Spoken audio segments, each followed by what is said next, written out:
Bonsoir Gilbert. Bonsoir à tous, à toutes Bonsoir et tutti quanti. Bonsoir à Eddy, à Erwan, à Dominique qui nous ont déjà rejoints. Et nous avons déjà une question de Erwan Coulen. Donc je ne sais pas si je vous laisse présenter les sujets ou... Mais laissez-moi donc saluer tout le monde d'abord. Mais vous avez salué. Vous avez Je dit resalue, alors on ne bonsoir tout le resalue monde. jamais assez. Bienvenue chez nous, bienvenue dans la maison. Alors est-ce que je vous pose cette première question? Allez-y, allez.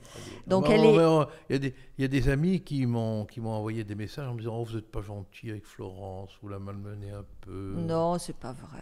Ah bon, alors allez-y, posez, je vous en prie, votre question. Alors, Erwan Coulen, Monsieur Collard, pouvez-vous dire un mot sur ce Parlement européen pro-gauchiste qui s'oriente vers l'extrême gauche en réalisant son propre suicide culturel en finançant des organisations liées aux frères musulmans, Fémiso, et incitant ces mêmes organisations à conquérir l'Europe pour y imposer leur culture? Bon, on va répondre tout à l'heure. Mais d'abord et avant tout, je voudrais, si vous le permettez, annoncer le programme. Allez-y. Quand même, non? Bon. Alors, de quoi allons-nous parler aujourd'hui, dans quelle semaine? On va d'abord parler de l'arroseur arrosé, de l'humoriste qui a inventé la machine à remonter le tampon. On va pas le ménager, l'arroseur arrosé. Et puis on va quand même, alors là c'est un sujet tout aussi grave, mais qui n'a pas le biais de l'humour, c'est la violence faite à l'école, cette fameuse scène qu'on a vue de ce professeur jeté à terre par un lycéen de 18 ans, qui du reste a comparu devant le tribunal correctionnel, et on va parler de la peine qui a été prononcée, et on parlera alors, pour faire plaisir à notre ami qui nous pose une question, de l'Union européenne, et de l'incroyable, mais vraiment là, pour le coup, ce que vous allez apprendre est incroyable. Imaginez qui sponsorise la présidence française, comme toutes les présidences. Vous savez que dans peu de temps, la France va prendre la présidence de l'Union européenne, comme chaque pays d'Europe à son tour prend la présidence. Vous n'imaginerez jamais qui finance une partie des dépenses de la présidence française, ou finlandaise, ou peu importe. Hein. Vous allez être très très étonné. Oui. Et d'ailleurs, j'en profite pour rappeler à ceux qui nous suivent, chers amis, qu'ils peuvent aussi envoyer toutes leurs questions et aborder d'autres sujets. Ah oui, nous on est vraiment intéressés par les questions que vous pouvez poser, par votre présence dans l'émission. On a de plus en plus d'appels, c'est vraiment intéressant. On a des informations qui nous arrivent, qui nous racontent des choses incroyables. Des vrais lanceurs d'alerte. Mais on est obligé de vérifier, mais on apprend sur les comportements d'un préfet, par exemple. Bon, pour l'instant, on est en train de vérifier, mais si c'est vrai, on vous le racontera, hein, parce que c'est quand même absolument incroyable. Bon, allez, on aborde maintenant... Alors, oui, en attendant, on va donc, Gilbert, remonter le temps pour retrouver ce triste cire qui fait de l'huile après avoir fait de l'humour. Il a fait référence au Bataclan. Oui. Alors, je vous propose de garder encore votre calme, de ne pas répondre tout de suite, mais de regarder... parce qu'il n'a pas fait qu'évoquer le Bataclan. Ah bon? Ils font jamais plus de 20% des votants. Donc ça fait réellement quoi, 10% des Français. 10%, ça fait 6 millions de personnes. Cette même extrême droite a quand même démontré que 6 millions de personnes, ça peut disparaître très rapidement. C'est une idée que je balance comme ça. Vous en faites ce que vous voulez. Mais si ça peut nous permettre de rouvrir les hauts fourneaux de Florange et de sauver Alstom...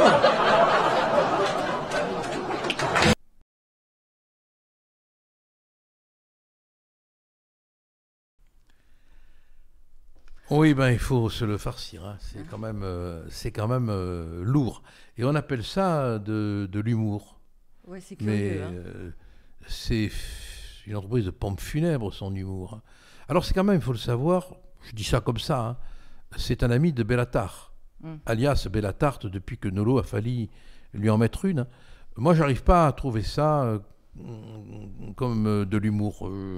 Je trouve que ça cache quelque chose d'un point de vue psychanalytique de très préoccupant, de très angoissant, de très violent.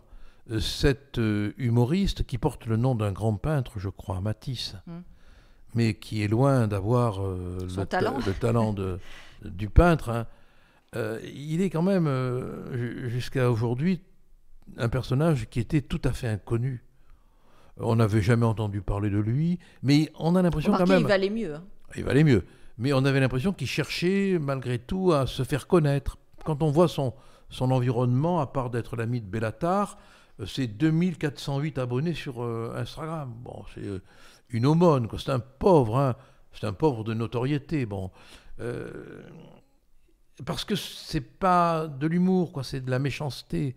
L'humour ne doit jamais toucher à l'existence des choses et des êtres. L'humour n'est pas là pour faire du mal, n'est pas là pour blesser. Je crois que c'est devenu l'humour une protection, le bouclier de la méchanceté derrière lequel avancent les vrais méchants. Vous avez entendu ce qu'il a dit ?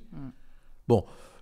Et encore, c'est un extrait. Hein, et encore, ce n'est qu'un extrait, on pourrait en reprendre bien d'autres. Alors, ce qui est quand même extraordinaire, c'est que son compte n'a même pas été supprimé. Oui. Voilà. D'autres l'ont été. D'autres l'ont été, rapidement, méchamment, mais pas de réaction de Darmanin, pas de réaction de Dupond-Moretti, qui doit faire une sieste profonde. Non, on n'a rien vu, pas de réaction, pas de suppression sur le compte, rien. Mais, il est allé demander pardon. Ah oui, il est allé se confesser chez Hanouna. C'est encore un bon moment à regarder, voilà. La confession. Il s'est fait agresser, il Voilà, s'est donc cassé la vitrine, il a reçu des menaces de mort, j'ai reçu des menaces de mort, de harcèlement, d'appel au suicide. Tu as reçu des tonnes de menaces de mort, c'est ça? Ah mais c'est... Oui. Genre quoi? Une multitude. Je m'en suis un peu préservé, mais du coup c'est l'avocat qui s'en occupe. Mais non, le dossier est chaud. Voilà.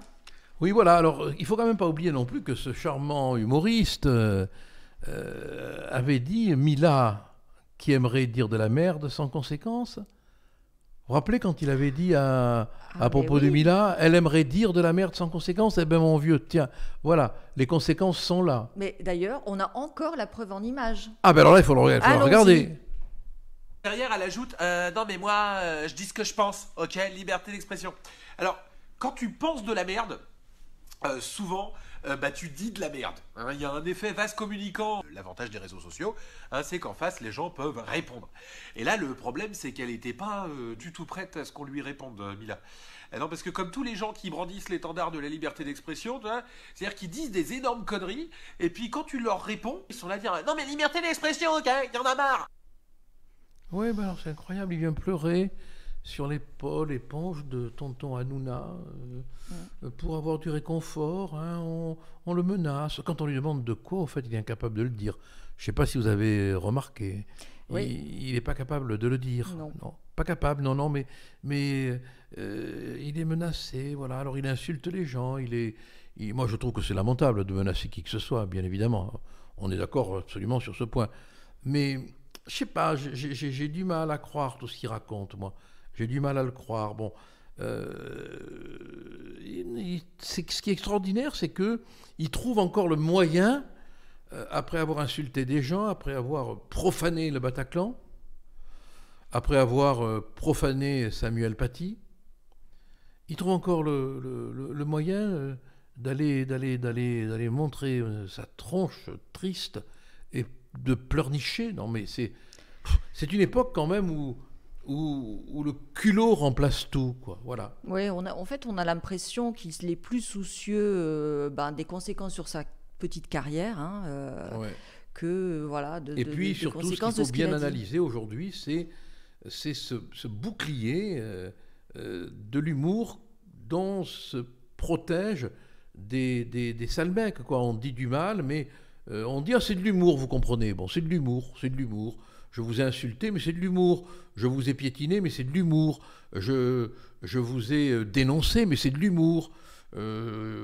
J'ai souhaité qu'on vous bousille, mais c'est de l'humour. Non, le bouclier de l'humour, il n'existe que lorsque l'humour n'a pas besoin de bouclier.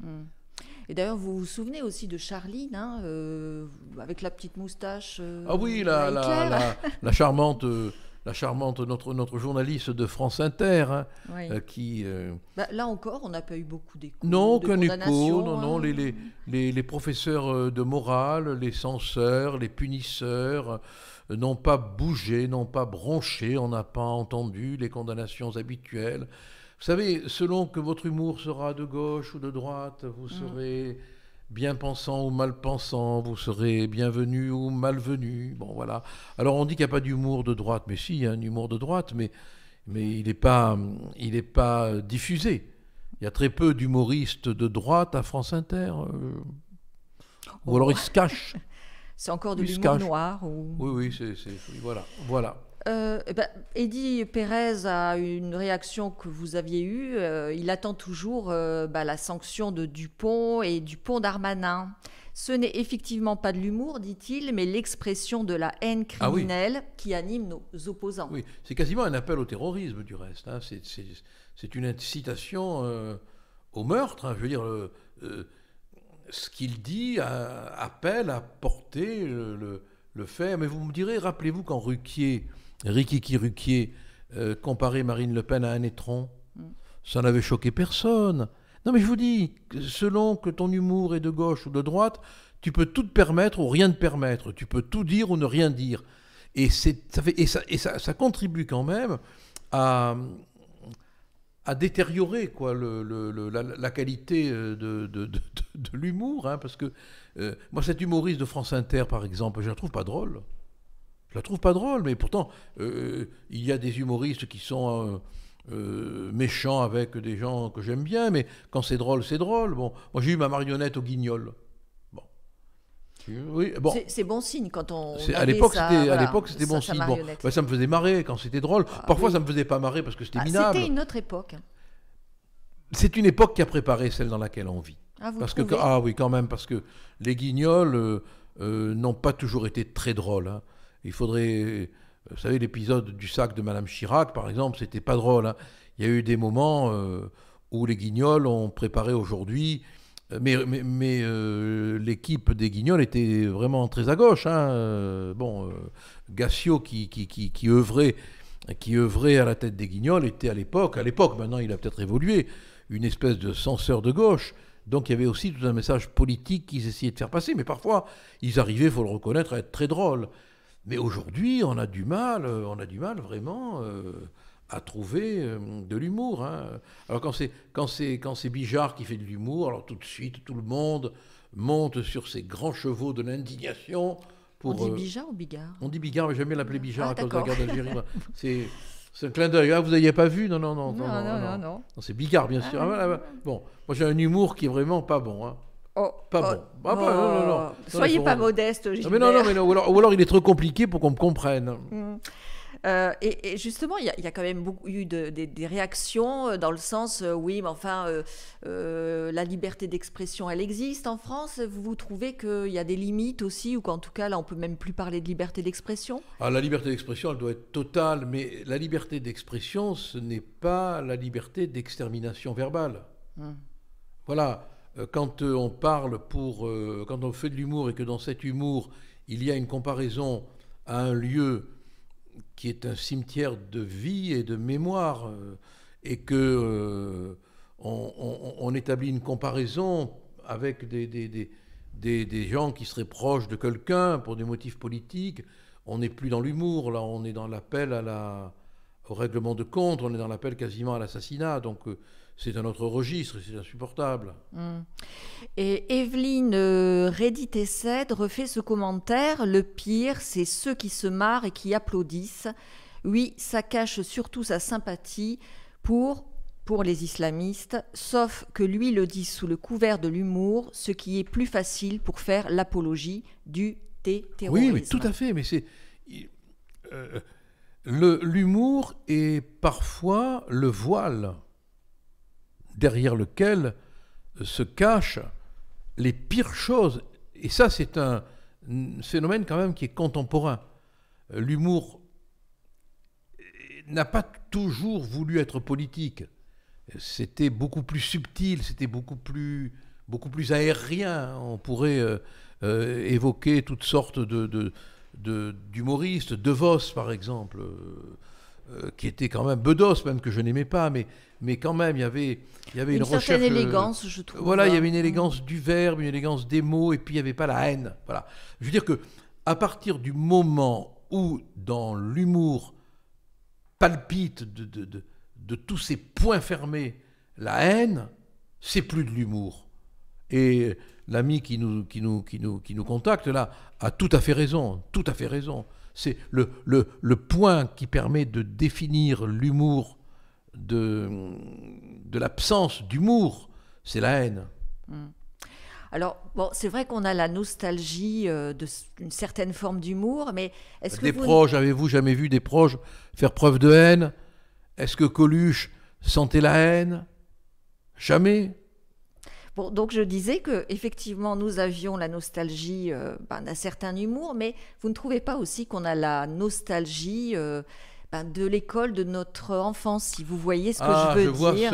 Oui, on est loin de la guerre des boutons, maintenant c'est la guerre des nions. Voilà, parce qu'effectivement, je pense que tous nos amis ont vu aussi cette vidéo sur les réseaux sociaux. Bon, je ne sais pas si vous voulez rappeler un peu la façon dont ça s'est déroulé, mais c'est surtout votre réaction qui m'intéresse. Oui, mais écoutez, quand on voit ces images, une image parmi tant d'autres, une agression parmi tant d'autres, une violence parmi tant d'autres, il faudrait quand même se rappeler que ce n'est pas d'aujourd'hui. En 2004, déjà, on avait le rapport de Jean-Pierre Aubin qui attirait l'attention des autorités. Je crois que c'était Fillon qui était Premier ministre à l'époque, je ne voudrais pas dire de bêtises. J'ai un doute aussi, mais... J'en suis pas sûr, mais ce rapport a été mis sous le tapis, enterré, alors qu'il signalait tout, notamment l'absence de réaction de la hiérarchie, la situation de violence dans laquelle les professeurs se trouvaient, l'abandon, le rapport le dit, l'abandon dans lequel ils se débattaient, sans aide, sans secours. On était alors en 2004. Vous vous rendez compte le nombre d'années qui se sont écoulées depuis que ce rapport a été déposé? Et depuis lors, qu'est-ce qu'on a fait? Pas grand-chose. Si, pas grand-chose. Moi, il me semble que le ministère de l'Éducation nationale, en 2021, s'est doté de différents dispositifs. Ils ont donné un guide républicain, un coffret avec des fiches pratiques sur la laïcité. Vous vous rendez compte comme ça va? Vous direz, les professeurs pourraient toujours se protéger derrière le coffret et se défendre à coups de fiches. Oui. Non, rien n'a été fait avec à l'intérieur un manuel sur comment enseigner les valeurs de la République. Vous allez enseigner les valeurs de la République à des jeunes qui vous foutent des nions. Bon, ils ne sont pas tous comme ça. Oui. Ils ne sont pas tous comme ça. Il y a des jeunes aussi qui se comportent bien, qui ne demanderaient que de pouvoir travailler, mais qui n'y arrivent pas parce qu'ils sont confrontés à ce désordre de violence. Il y a des jeunes qui ont envie que l'école dite de la République soit encore capable de leur donner un enseignement qu'ils souhaitent. Moi, je connais plein de jeunes qui veulent travailler à l'école, qui veulent apprendre à l'école, mais qui ne le peuvent pas parce que un ou deux jouent les caïds, font régner la peur, la violence, et que l'État n'est pas capable de faire régner l'ordre, la discipline. Et c'est toute une jeunesse qui est abandonnée et tout un corps professoral qui est abandonné aussi à l'avantage de 1, 2, 3 voyous. Et c'est inacceptable. Bon, alors vous allez me dire... Voilà, on est quand même dans un pays où assez régulièrement des professeurs se font agresser, où on va bientôt se rappeler quand même l'assassinat de ce professeur Samuel Paty. Alors oui, effectivement, qu'est-ce qu'on fait? Alors dans son rapport, Jean-Pierre Aubin dénonçait déjà l'immobilisme de la hiérarchie, la politique du ne faisons pas de bruit, attention, surtout pas de vagues. Les choses, avec cette théorie lâche, n'ont fait que s'aggraver. Au lycée Les Pannevel, à Provins, les enseignants, rendez-vous compte, c'est le 5 octobre 2021. 5 octobre 2021. Les enseignants ont demandé à exercer un droit de retrait pour danger grave et imminent. C'est pas rien quand même. Pas rien. Et ils ont dénoncé, écoutez bien, ils ont dénoncé l'inactivité grave de la hiérarchie, de leur direction. C'est donc particulièrement grave. Des enseignants se sentent en danger, le disent, le signalent, et il semblerait, d'après ce qu'ils dénoncent, qu'on ne fait rien. Et vous avez une preuve par rapport à ça? Ben si, on a des articles, ça a été, ce que je vous dis là a été publié, je vous cite un propos qui est dans la presse, dans les journaux, sur les réseaux sociaux, bien sûr, oui. Alors justement, il y a une réaction de Arl Jaimre, si je prononce bien, qui dit: il faudrait remettre l'autorité du prof et avoir une institution qui appuie ses profs et un ministre qui est derrière. Alors, cette personne me tend la perche, Eh bien, voilà. puisque moi j'allais vous proposer un petit exercice, Scolaire. une explication de texte, Gilbert, qui va vous Oui, maîtresse. replonger dans votre enfance, votre adolescence, concernant justement la réaction de Blanquer. Alors, le ministre de l'Éducation nationale est allé sur place, donc à Comble-la-Ville, pour condamner bien sûr l'agression dont a été victime cette professeure, et il a déclaré: il faut la plus extrême fermeté dans ce genre de cas, il faut toujours réagir avec réactivité, La plus grande fermeté. Bah, et réagir avec réactivité. mais là, réagir avec réactivité, ça s'appelle un pléonasme imbécile, parce que si on réagit sans réactivité, je vois pas comment on peut réagir. Et alors, la grande fermeté, vous imaginez un ministre de l'Éducation nationale qui viendrait dire: on va réagir avec la plus grande mollesse. Eh oui.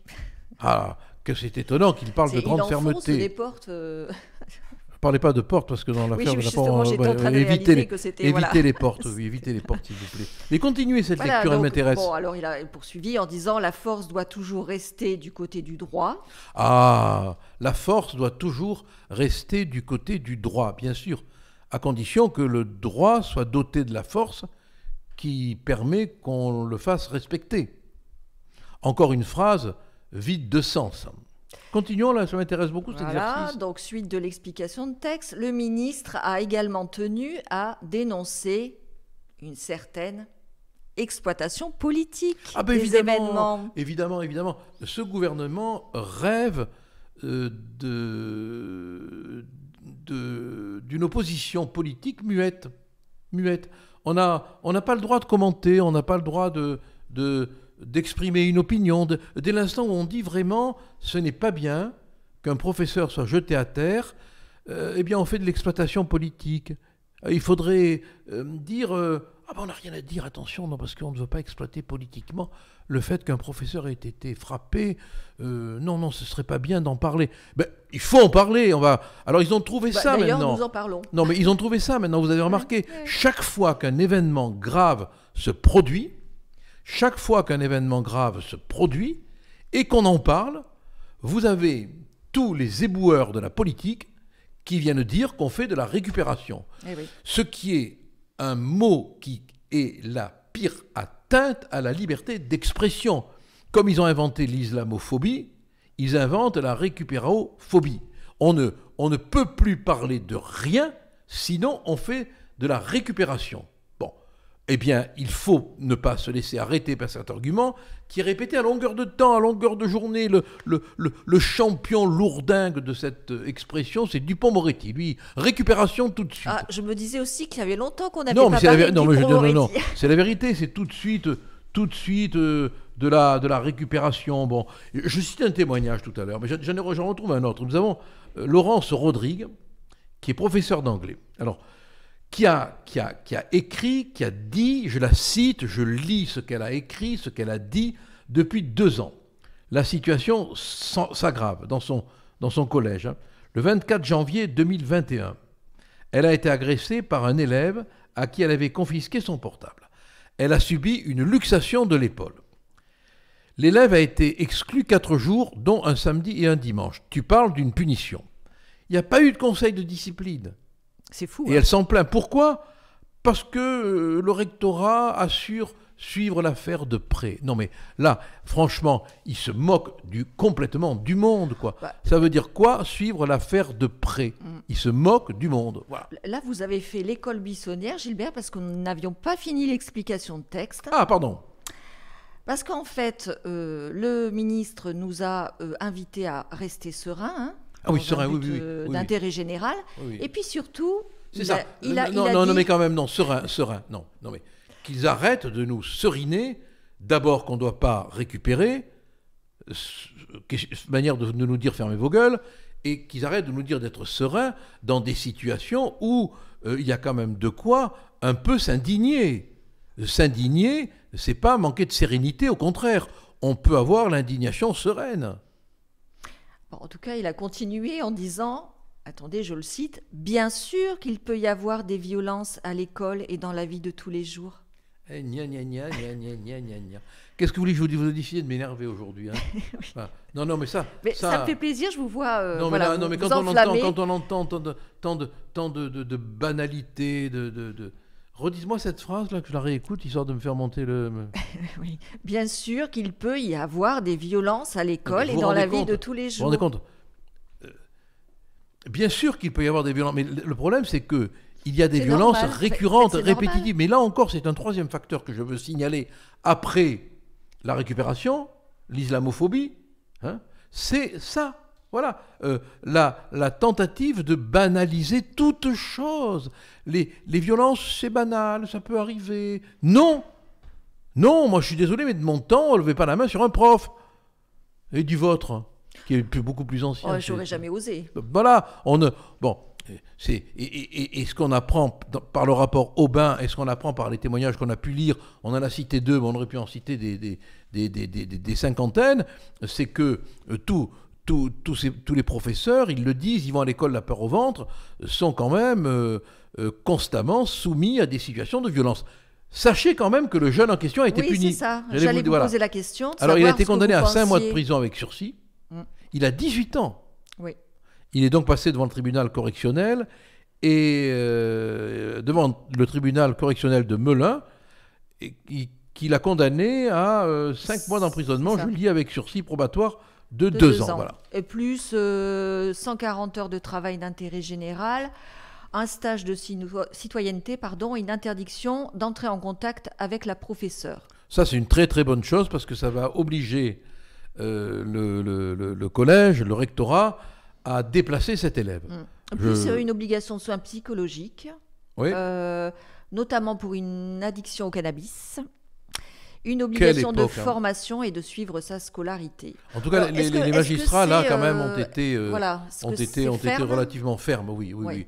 C'est une décision de fermeté qui aurait dû, mon Dieu, intervenir bien avant, parce que si on avait tapé sur les doigts plus tôt, peut-être qu'on ne serait pas arrivé à cette situation récurrente, répétitive, hein, et complètement angoissante pour les professeurs. On ne pense pas assez aux professeurs qui entrent dans la classe en ayant peur et qui essayent de délivrer un enseignement en sachant que au moindre mot, ça peut déraper. Enfin, il y a des classes où on ne peut pas évoquer des sujets à caractère religieux. Bon, et n'oublions pas que quand même vendredi, on va se rappeler la mort tragique, horrible de Samuel Paty. Alors, maintenant, la fameuse question européenne. Comme vous le rappeliez en début de présentation des sujets de cette semaine, le 1er janvier, la France donc, va prendre la présidence tournante de l'Union européenne.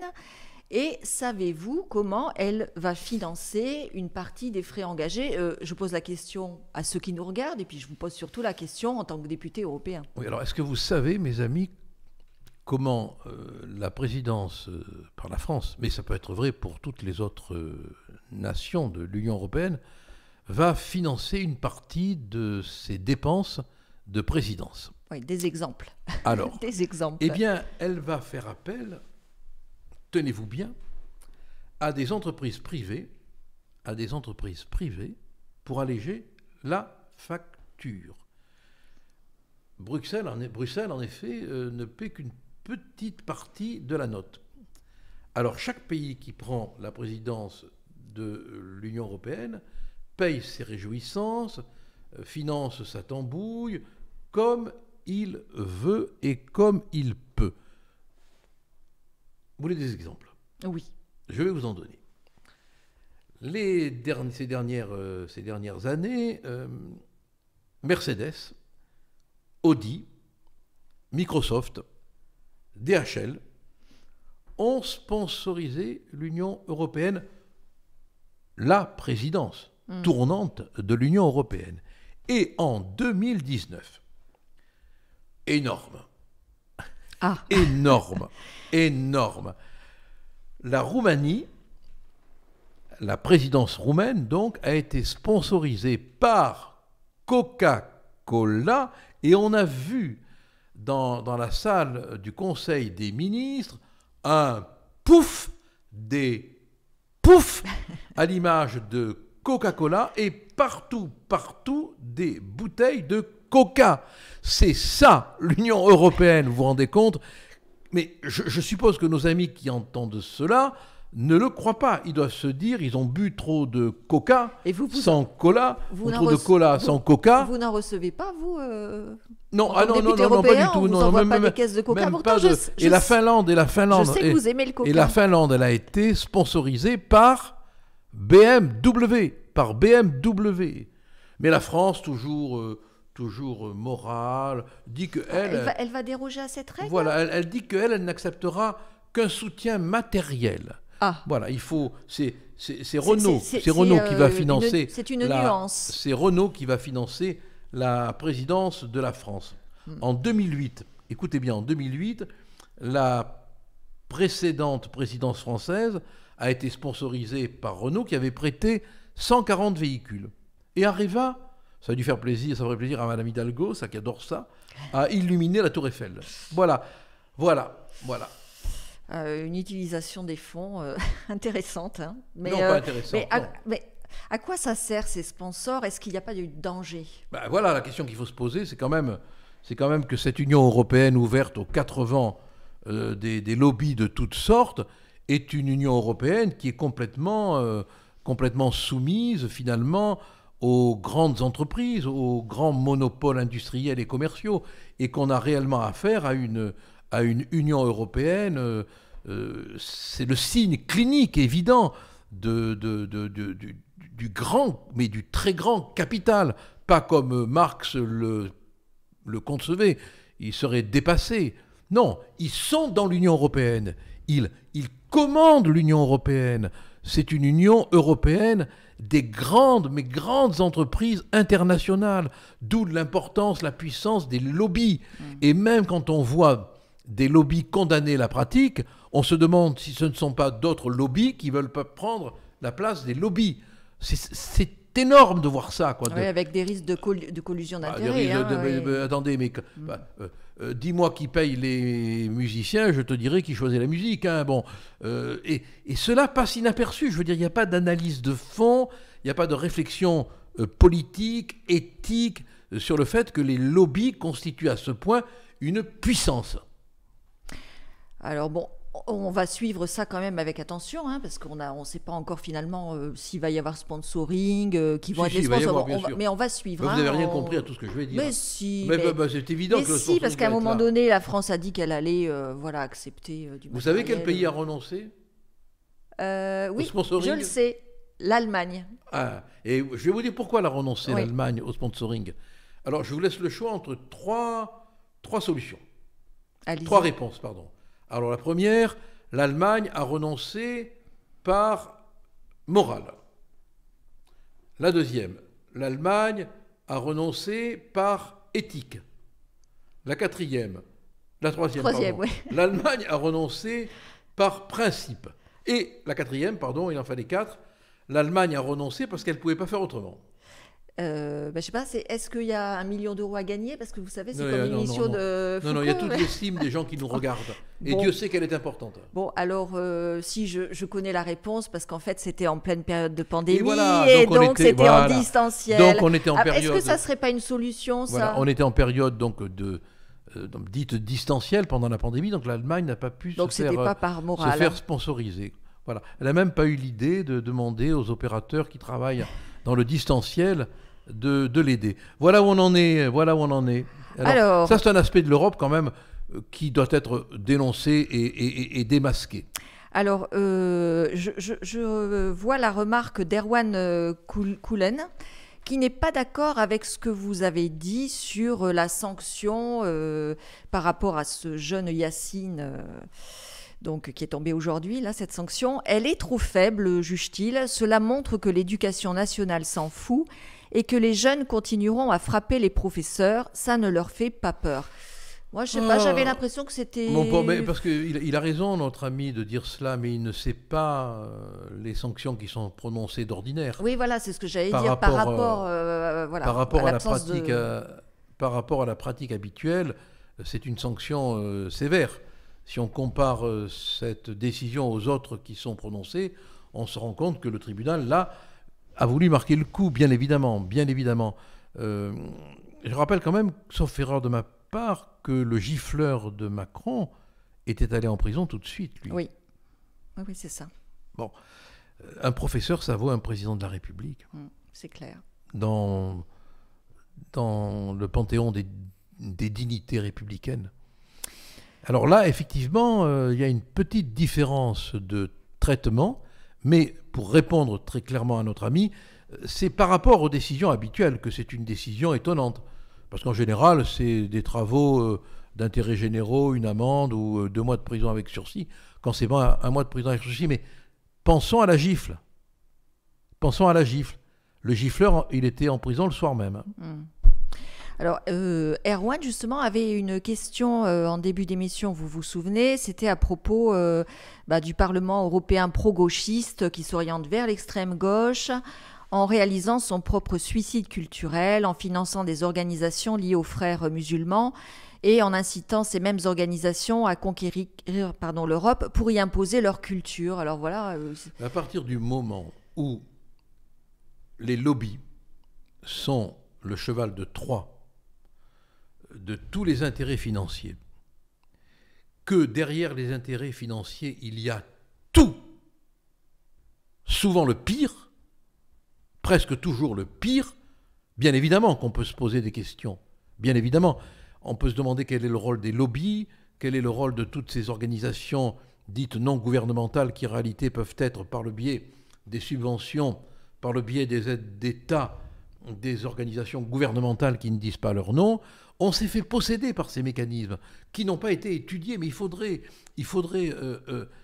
une étude fondamentale sur ces manipulations financières par le biais des lobbies, par le biais des ONG, qui constituent des instruments de pression politique, économique, colossal. Et on n'a pas encore le mode d'emploi. Alors, je ne sais pas si vous vous souvenez, mais en 2015, donc c'était après les attentats de Bruxelles, l'Union européenne avait créé un poste de coordinateur contre la haine anti-musulman. Et en même temps, l'Union européenne finance, selon Charlie Hebdo, les frères musulmans. Qu'est-ce que vous comprenez à ça Je reviens à mon explication de départ. Il y a, de la même manière que l'humour peut être un bouclier derrière lequel se cache la haine, il faut, depuis Tartuffe, on le sait, quand on fait le mal, dire qu'on fait le bien. Ça marche. Ça marche. Quand on fait le mal, dire qu'on fait le bien. Alors l'heure a tourné, Gilbert. Passe le temps. Voilà, et donc il va être le temps de les jours s'en vont et moi je demeure. Il va être le temps de nous quitter. Je rappelle à nos amis. Non, il y en a un qui nous a quittés. Oui, mais attendez, je veux juste rappeler d'abord à nos amis qu'ils peuvent nous retrouver sur YouTube, enfin revoir l'émission, surtout s'ils sont arrivés en cours de route, nous suivre sur Telegram, nous retrouver sur gilbertcollard.fr. Nous envoyer des informations à newsletter.gilbertcollard@gmail.com. Voilà, ils font partie quand même de la grande famille des vérités qu'on ne veut pas dire. Des vérités qu'on ne veut pas dire et que nous, on dira. Voilà, et puis effectivement, quelqu'un nous a quittés, c'est Hubert Germain. Oui, et je voudrais dire un mot à la mémoire d'Hubert Germain, un grand Français, dernier compagnon de la Libération, engagé à 20 ans. Vous vous rendez compte, à 20 ans. Quand à 18 ans, il y a des jeunes qui frappent les professeurs, il fut un temps où il y avait des jeunes qui partaient se battre pour la patrie, pour l'amour du pays, pour l'amour de la patrie. Il s'est engagé dans la résistance avant même peut-être que la résistance existât. Juin 40. Il prend le bateau à Saint-Jean-de-Luz, il fait la traversée, Il arrive en Angleterre le 24 juin 1940. Et là, il revêt l'uniforme de la France libre et il revêt surtout dans son cœur l'amour de la France libre. Blessé plusieurs fois, fait compagnon de la libération par le général de Gaulle, il sera maire, député, ministre. Il va être enterré au Mont Valérien. Il est mort à 101 ans, comme quoi d'être résistant, ça fait résister. Ça conserve, oui. Et il va être inhumé dans ce lieu, le Mont Valérien, où tant de résistants, hommes, femmes, juifs, francs-maçons, communistes, socialistes, royalistes, hommes de droite et d'extrême droite, sont morts dans le même soupir qui ont porté le dernier souffle de l'amour de la patrie. Au revoir à ce grand homme qui nous serve d'exemple. Oui, et c'est sur ces images que nous allons nous quitter. Bonsoir à tous. Bonsoir à tous.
Demain, du sang noir séchera au grand soleil sur les routes.